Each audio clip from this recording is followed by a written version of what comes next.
મિત્રો ફાઇનલી આપણી જે વાટ જોતા હતા એ ટ્રેન આવી જઈ છે નિઝામુદ્દીન રેલવે સ્ટેશનથી, અને હવે આપણે હરિદ્વાર જવા માટે નીકળવાના છીએ.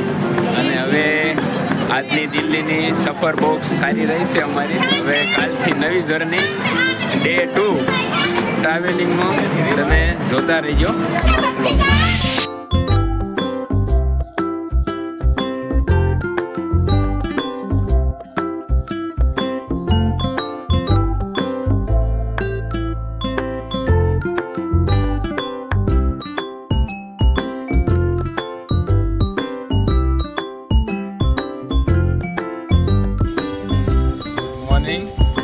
જય માતાજી મિત્રો, તો આપણે પહોંચી ગયા છીએ હરિદ્વાર રેલવે સ્ટેશન, અને હવે આપણે અહીંયાથી જવાનું છે ગંગા સ્નાન કરવા માટે.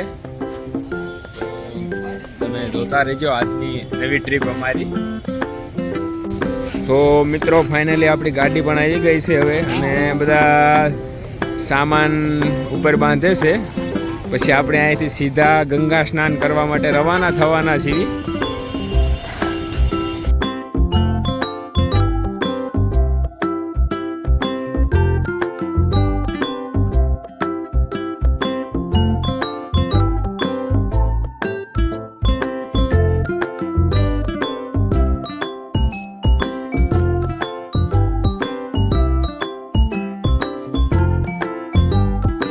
જય માતાજી મિત્રો, તો હવે આપણે ગંગા સ્નાન કરવા માટે હરકી પોડીમાં ચાલતા ચાલતા જઈ રહ્યા છીએ. ત્યાં જઈને આપણે ગંગા સ્નાન કરવાનું છે, તો ચાલો.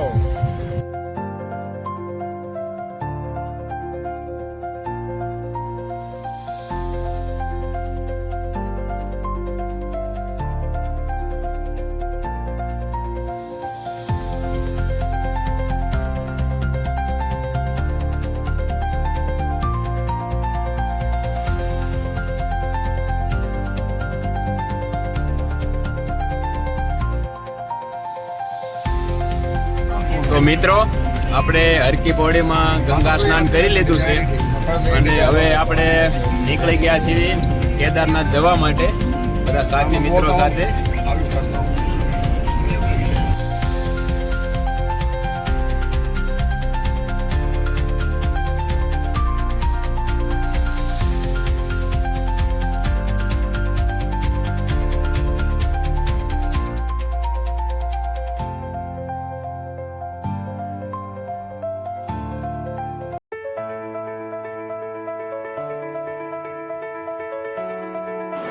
તો મિત્રો આ છે 5000 વર્ષ જૂનું શ્રી સત્યનારાયણ ભગવાનનું મંદિર.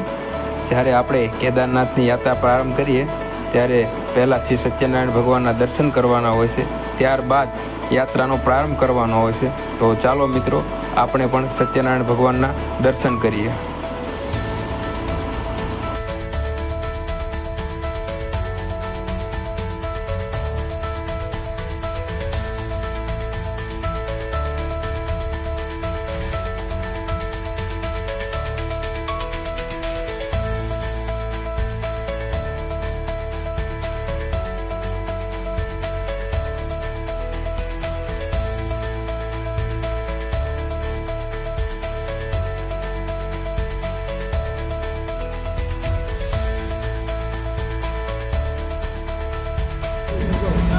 પહાડોની સુંદર નજારો જોતા જોતા અમે લોકો કેદારનાથના આગલા રસ્તે ચાલતા થયા છીએ, જ્યાંથી આ ખૂબસૂરત નજારો દેખાય છે.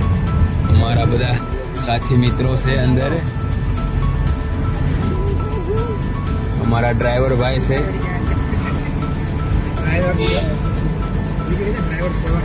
મિત્રો હરિદ્વારથી અમે 50 કિલોમીટર જેવું અંતર કાપ્યું છે, અને હવે બધા ભૂખ્યા થયા છે, તો પરાઠા મંગાવ્યા છે, અને હવે બધા પરાઠા ખાવાના છે. તો ચાલો મિત્રો તમે બધા પણ પરાઠા ખાવા માટે.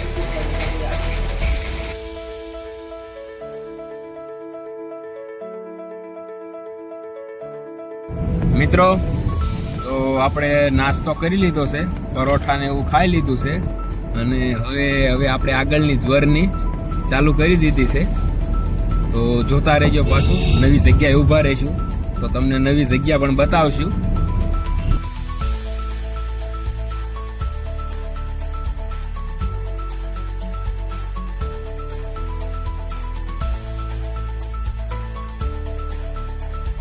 મિત્રો, તો આપણે અત્યારે પહોંચ્યા છીએ દેવપ્રયાગમાં, જ્યાંથી અલખનંદા અને ભાગીરથી નદીનું સંગમ થાય છે. આ શ્રી રામચંદ્ર ભગવાનની તપોસ્થલી ભૂમિ છે, જેમનું અહીંયા મંદિર છે. અને અહીંયાથી આ બે નદીના સંગમથી ગંગા નદી થાય છે, જે હરિદ્વારમાં વહે છે. અને અહીંયા સંસ્કૃત યુનિવર્સિટી આવેલી છે. મિત્રો, તો આપણા ડ્રાઈવર ગણેશભાઈ આ સંગમ વિશે આપણને થોડું જણાવશે. जय श्री केदार, जय बद्री विशाल।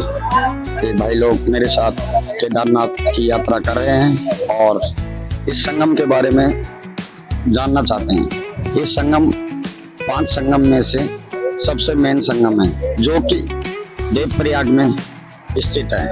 और सामने आप देख रहे होंगे श्री रामचंद्र जी का टेम्पल। इसको श्री रामचंद्र भगवान की तपोस्थली माना जाता है। और ये इस साइड से ये आ रहा गौमुख से हमारा गंगोत्री डिस्ट्रिक्ट उत्तरकाशी, गंगोत्री से भागीरथी। और ये सामने से जो आ रहा है बाबा बद्री नारायण के घर से अलकनंदा के नाम से जो जाना जाता है। इसके साथ कम से कम 6 नदियों के संगम के साथ ये अलकनंदा के साथ ही आते हैं।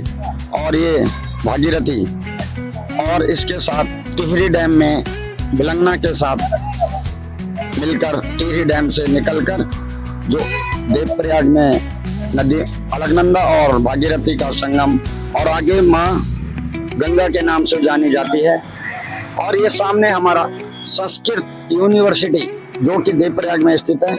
जय श्री केदार, जय बद्री विशाल।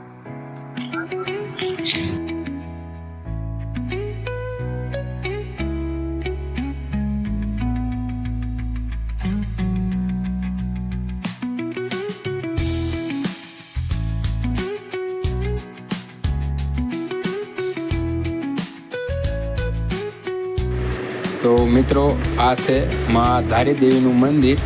દેવપ્રયાગ સંગમથી આગળ આવીએ એટલે રસ્તા પર જ મા ધારી દેવીનું મંદિર છે. તો ચાલો આપણે પણ મા ધારી દેવીના દર્શન કરીએ.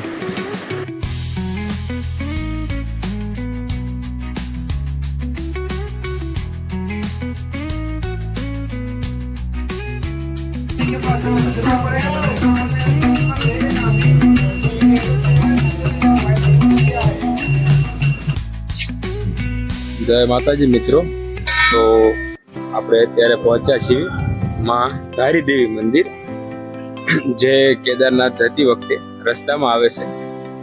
જે માતાજી 3 વાર રૂપ બદલે છે દિવસમાં.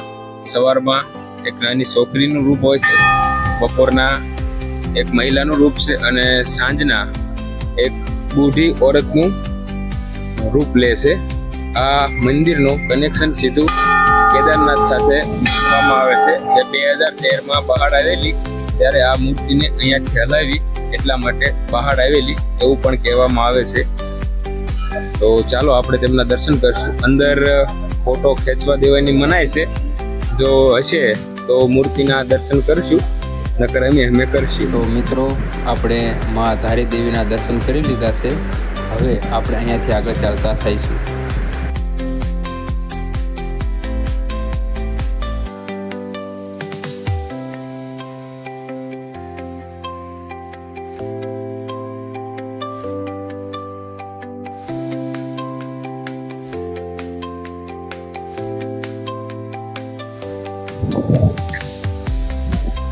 તો મિત્રો, આપણે અત્યારે પહોંચ્યા છીએ રુદ્રપ્રયાગ, જ્યાં અલખનંદા અને મંદાકિની નદીનું મિલન થાય છે. બાજુથી નદી આવે છે તે અલખનંદા છે, જે આવે છે બદ્રીનાથથી, અને આ બાજુ મંદાકિની નદી છે, જે આવે છે કેદારનાથથી. બંને નદીનું અહીંયા સંગમ થાય છે, અને અહીંયાથી આગળ મંદાકિની નદીના નામથી નદ વહે છે.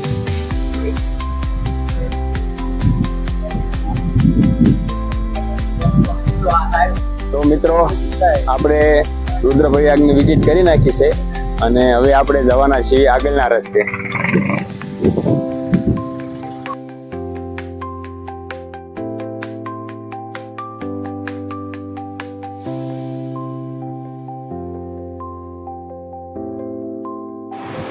તો ફાઇનલી મિત્રો 230 કિલોમીટરનું અંતર કાપી અને આપણે સોનપ્રયાગમાં પહોંચ્યા છીએ. સોનપ્રયાગથી ગૌરીકુંડ અને ગૌરીકુંડથી કેદારનાથ આપણે રાત્રે નાઇટ ટ્રેકિંગ કરવાના છીએ. તો નાઇટ ટ્રેકિંગ જોવા માટે અમારા નવા વ્લોગમાં બન્યા રહો.